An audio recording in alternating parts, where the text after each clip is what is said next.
Welcome back. This is part 3. Perhaps it's not a part, it's some extension of the videos of part 1 and part 2. The part 1 and part 2 was recorded last year, and during this couple of months, 1 year, technology has been changed in every aspect. So this is an extension where I show the changes from the part 1 and part 2. Well, this is not too many things, but the first thing I would like to discuss about the technology. So, in part 2, we have discussed about the iPhone 12 Pro Max, while we have the Apple A14 chip having 1.8 billion transistor, right? Now many of you already have the iPhone 13 Pro Max in 2022 having the A15 bionic chip, so it having 15 billion transistor with the 5 nanometer technology. So within the year it has been changed, and to compare the changes, here I picked two iPhones version.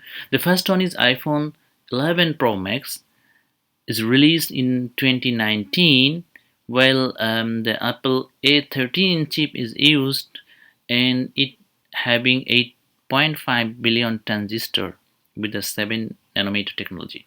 And now here you are in let's take a ledger.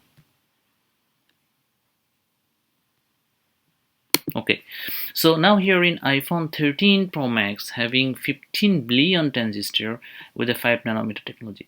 So within these 3 years, this having changed, and this change is not limited to just only for the density of transistor, it's every aspects.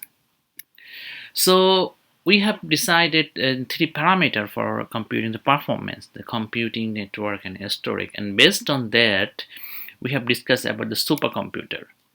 And in Japan, historically, they are involving the era of supercomputer. So in part 2, we have discussed detail about two supercomputer. The first one is K, that was retired in 2019, and in 2011 it was the world fastest supercomputer. And then before the last month, 2022 May, the world's fastest supercomputer was Fugaku. So we have studied Fugaku a lot, and I said that this is the world's fastest supercomputer in that time. But this month, in June 2022, so this Fugaku is replaced by another computer, supercomputer.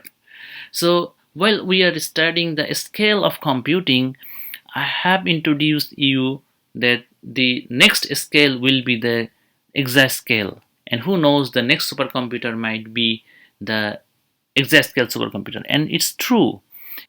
So these are the changes from the smartphone to the supercomputer. So this part basically show you within the year a smartphone from 12 Pro Max to 13 Pro Max, and the supercomputers Fugaku to Frontier within this year, how much change adopted the world. And this is technology. So I hope you include these changes to your report. Okay, so these changes must be reflected to your report, and that's all. Thank you very much.